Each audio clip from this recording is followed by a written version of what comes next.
Radio Pays. 2023 sera-t-elle l'année de vérité pour les entreprises guyanaises? Remboursement des prêts garantis par l'État, effet conjugué de l'inflation, hausse également des coûts de l'énergie et des matières premières. Les mois qui viennent pourraient bien être un indicateur de la santé de l'économie locale et du tissu entrepreneurial guyanais. L'après quoi qu'il en coûte, quand l'État s'était engagé à soutenir les entreprises durant la crise sanitaire, ne sera pas simple pour tout le monde et c'est une des raisons pour lesquelles de nombreux tribunaux de commerce partout en France appellent les entreprises à s'appuyer sur leurs outils de prévention pour ne pas se retrouver trop tard devant le fait accompli. C'est dans cette optique que seront organisées à la fin du mois les journées de l'entreprise en Guyane. Pour en parler, la présidente du tribunal mixte de commerce de Cayenne, Xiaxing Nwang, est notre invitée ce matin. Bonjour. Bonjour Monsieur Zamit. Et merci d'avoir accepté notre invitation. Bienvenue sur Radio Pays. Cet événement donc, les journées de l'entreprise en Guyane, ça va se passer à l'auditorium de la CCI sur 2 jours, le 31 mai et le 1er juin. Le maître mot, j'ai envie de dire, c'est quoi? C'est prévention et formation, à la fois pour les professionnels du droit, mais aussi pour les dirigeants d'entreprise finalement. Exactement. Nous espérons au cours de ces 2 jours apporter un maximum d'informations à la fois pour les professionnels amenés à côtoyer les chefs d'entreprise et les chefs d'entreprise eux-mêmes en devenir, ou alors ceux qui ont déjà leur entité, et espérer pendant ces 2 jours leur donner une réponse à leurs questions qu'ils n'osent pas demander ou qui n'ont pas pensé demander. Pour quel genre de questions finalement? Est-ce que vous pourriez nous présenter l'objectif général de cet événement qui va être organisé?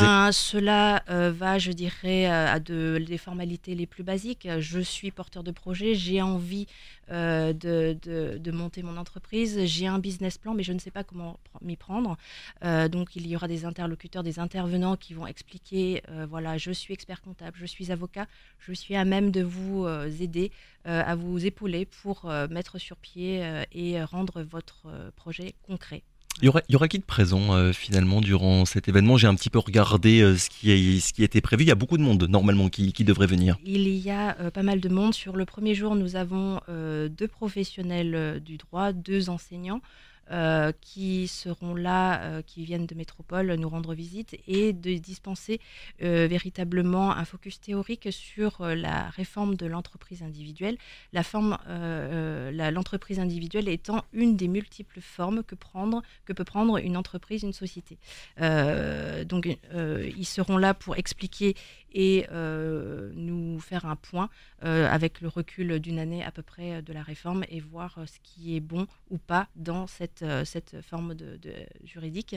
Donc ça, ce sera pour la première journée, une journée de formation à destination des professionnels du droit. Ce sera l'occasion de faire un comparatif avec les autres formes juridiques. D'accord. Est-ce que c'est bien, pas bien? Est-ce que pour telle activité, il ne vaudrait pas mieux prendre la forme d'une société anonyme, etc.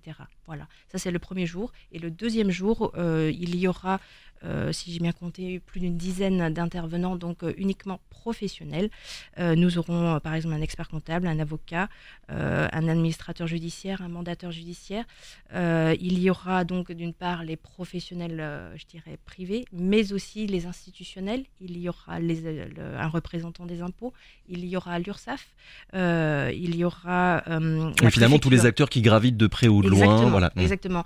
Toutes les personnes susceptibles de croiser la vie d'un entrepreneur, depuis le départ jusque, je dirais, la fin de la vie de l'entreprise, parce que l'entrepreneur veut vendre, parce que l'entrepreneur a des difficultés et qu'il a besoin, dans ce cas-là, de s'entourer des bonnes personnes pour essayer de s'en sortir. Ça, c'est pour les intervenants. Je suppose évidemment qu'il devrait y avoir du public en phase 2. Je l'espère, en grand nombre. L'objectif, c'est quoi? C'est de toucher le plus de monde possible et surtout de toucher des chefs d'entreprise qui n'auraient peut-être pas l'habitude de déjà venir vous voir au tribunal de commerce. Exactement. Nous, notre objectif, c'est de donner de l'information aux premiers concernés, c'est-à-dire les chefs d'entreprise, parce que il y a bien sûr de la littérature sur Internet, dans les forums, dans les revues spécialisées, mais c'est assez ardu.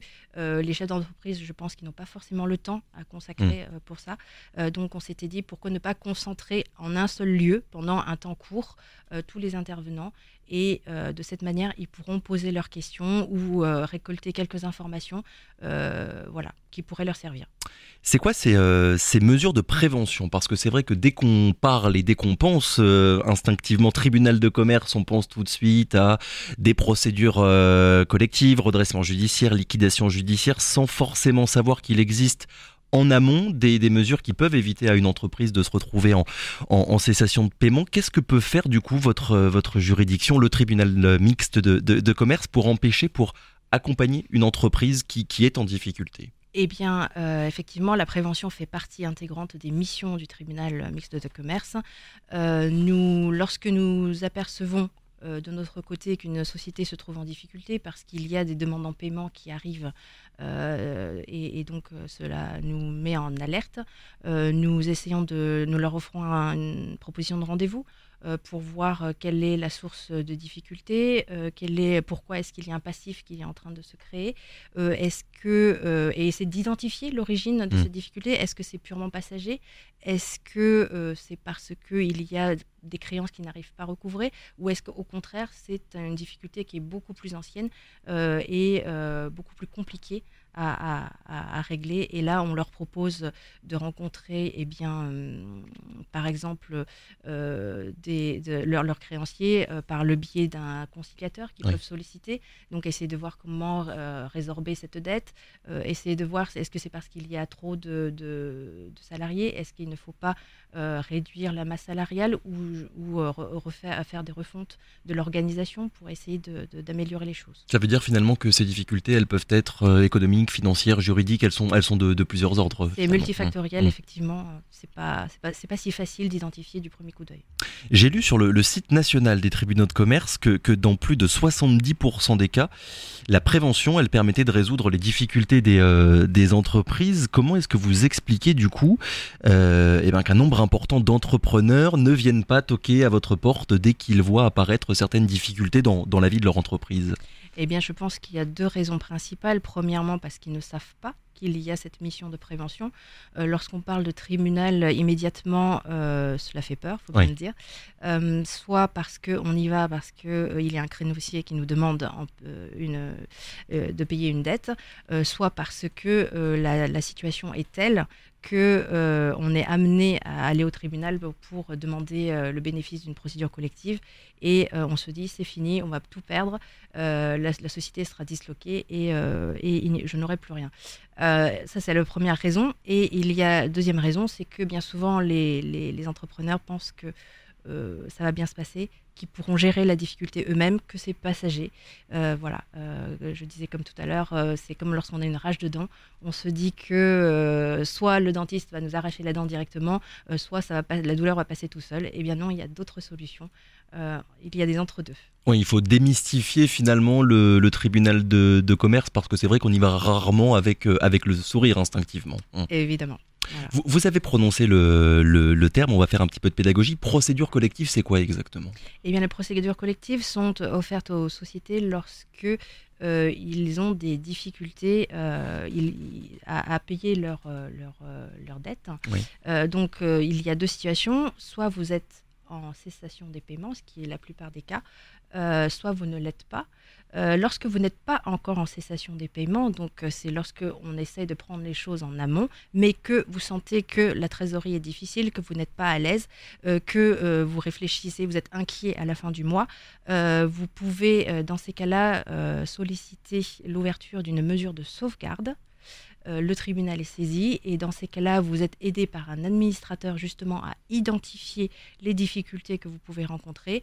Est-ce que c'est d'ordre des dépenses ou alors est-ce que c'est parce que c'est conjoncturel? Est-ce que c'est voilà. Et cet administrateur va vous aider à trouver une solution pour justement passer ce cap. Ça prend beaucoup de temps d'ailleurs, ce laps de temps-là, pour arriver véritablement à faire le bilan de la situation actuelle? Eh bien, c'est plus ou moins long selon, je dirais, la forme de la société et également les difficultés. Voilà, donc l'entrepreneur est vraiment épaulé par un chef d'entreprise qui est là pour un peu celui qui va identifier et cibler l'action. Finalement, quand on gère une entreprise, est-ce qu'il faut se mettre à considérer ces mesures-là, ces mesures de prévention, comme quelque chose de normal finalement? D'aller voir le tribunal de commerce, ça fait partie de la vie normale d'une société et il faudrait dédramatiser ce genre de procédure et surtout éviter de se retrouver seul face aux difficultés. Je pense que ce n'est pas facile à passer le cap, mais il est bon d'intégrer que cela fait partie des éventualités de la vie d'une société et que pour autant, en tant que chef d'entreprise ou dirigeant, on n'a pas échoué. C'est vraiment la démarche d'aller voir un médecin lorsqu'on va mal. Cela ne veut pas dire que c'est la mort qui est au bout de la porte. Voilà. Et lorsque l'on bénéficie d'une procédure collective, même lorsqu'on se trouve en état de cessation des paiements, ce n'est pas la liquidation d'office. Il y a d'autres solutions, il y a le redressement. On peut essayer de trouver un plan de continuation pour rebondir. Voilà. Et puis, à côté de cela, il y a le tribunal, mais il y a les autres institutionnels qui sont là également il y a des dispositifs pour les aider. Et donc, ce sont ces dispositifs-là qu'on voudrait présenter aux chefs d'entreprise également à l'occasion de ces journées-là. D'après ce que vous constatez, est-ce qu'il y a finalement en Guyane beaucoup d'entrepreneurs qui ignorent, qui n'ont pas la connaissance nécessaire pour prévenir des difficultés qui pourraient être catastrophiques pour l'avenir de leur entreprise et qui attendent en fait trop longtemps avant de venir vous voir? Je pense sincèrement, lorsque vous décidez de monter une société, une entreprise, vous vous dites pas je dois tout de suite prévoir qui je vais voir le jour où ça va mal. Oui. Vous pensez que ça va aller, que vous allez réussir. Et puis c'est un peu quand même, moralement, c'est un aveu d'échec. De dire je vais aller demander de l'aide au tribunal de commerce, à la préfecture. Et voilà, ce n'est pas si évident que ça. Donc non, je pense qu'il y a beaucoup de personnes qui ignorent la mission de prévention du tribunal, qui ignorent ou alors qui ne soupçonnent pas exactement ce qui existe. Oui. Et ils se disent, bon, j'ai entendu parler, mais je ne sais pas dans le détail. Et faire la démarche, ce n'est pas si évident. Et d'où la nécessité finalement de faire de la pédagogie sur ce qui existe pour leur éviter de se retrouver face à des difficultés beaucoup trop importantes. À partir de quand, très concrètement, un dirigeant d'entreprise, il devrait venir voir le tribunal de commerce? Est-ce qu'il y a certains signes, on va dire, qui devraient tout de suite alerter le chef d'entreprise pour qu'il se dise, bon là, oui, j'ai besoin d'aide et je dois le faire tout de suite? Eh bien, je pense dès lors où il a des difficultés à payer ses factures, que ce soit d'ordre privé ou les impôts, les charges sociales, lorsqu'à la fin du mois, il se pose la question comment je vais faire pour payer, je pense que c'est le premier signe qui dit que quelque chose ne va pas. C'est quoi votre regard sur la situation actuelle? Je le disais en introduction, la période elle est pas simple pour beaucoup d'entreprises. Est-ce que ça se traduit de votre côté au niveau du tribunal dans le nombre d'entreprises qui sont en redressement ou liquidation judiciaire? Actuellement, il y a une augmentation par rapport aux années de 2020, 2021, 2022. Oui. Ce qui est assez normal dans le sens où pendant la crise sanitaire, toutes les poursuites des institutionnels étaient stoppées. L'activité a été ralentie partout. Donc, il y avait, je pense, également une sous-estimation des entreprises en difficulté à ce moment-là. Aujourd'hui, en 2023, il y a une reprise. Nous constatons une reprise des poursuites en paiement.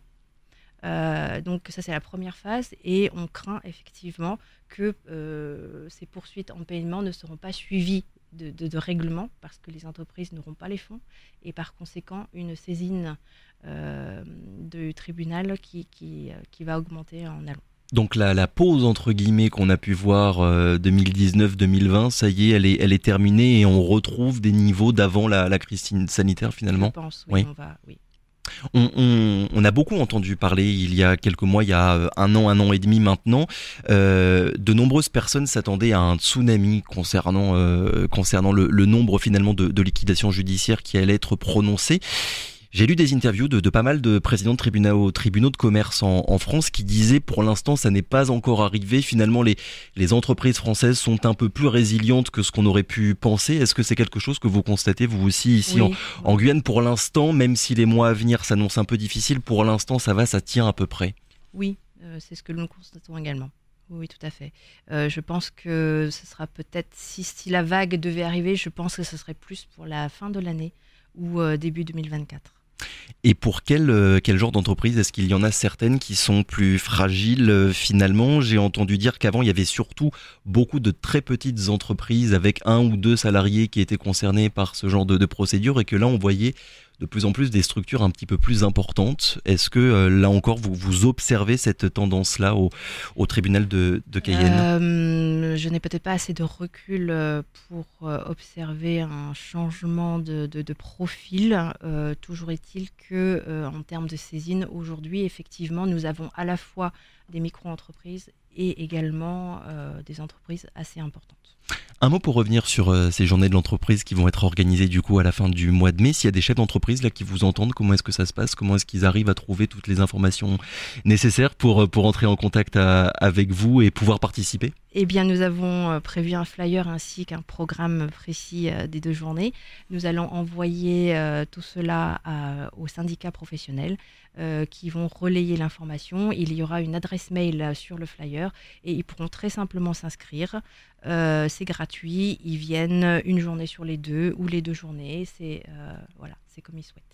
Là, on a vu tout récemment la liquidation de la société Rangers Sécurité. J'en parle parce que c'était un des plus gros employeurs du territoire, une société quand même importante qui avait environ 400 salariés et qui était en cessation de paiement depuis fin 2021. Je ne vais pas vous demander évidemment de vous prononcer sur le dossier, d'autant que c'est le tribunal de commerce de Paris qui a prononcé sa liquidation. Mais est-ce qu'il faut s'attendre à ce que d'autres entreprises importantes comme celle-là, qui n'auraient pas été inquiétées finalement avant la crise sanitaire, quand on voit la situation actuelle, on l'a dit, la hausse des prix de l'énergie, est-ce que ce genre de scénario, il pourrait se reproduire pour d'autres entreprises dans les mois qui viennent? Est-ce que vous êtes inquiète, on va dire, à moyen terme pour les entreprises guyanaises? Inquiète, pas plus que ça. Et je pense qu'il est difficile de faire ce type de prospection parce qu'encore une fois, nous ne sommes saisis véritablement que lorsque la situation on est un peu devant le fait accompli. Donc, dans le monde des entreprises, il y a quand même beaucoup de discrétion. Donc, c'est le type d'information on ne peut pas avoir accès. Donc, peut-être, je crois que je ne peux pas donner plus de réponses que ça, plus précises que ça. Et on aura la réponse finalement dans les mois qui viennent. Ça va se passer du coup le 31 mai et le 1er juin, les journées de l'entreprise. Allez-y, ne pas rester seul, on l'a bien compris, c'est le message finalement qui est véhiculé lors de ces journées lorsqu'on est chef d'entreprise. Merci beaucoup d'avoir été avec nous ce matin, Jiak Zing Wang. Je le rappelle, donc vous êtes la présidente du tribunal mixte de commerce de Cayenne. Merci encore, très bonne journée à vous. Radio Pays.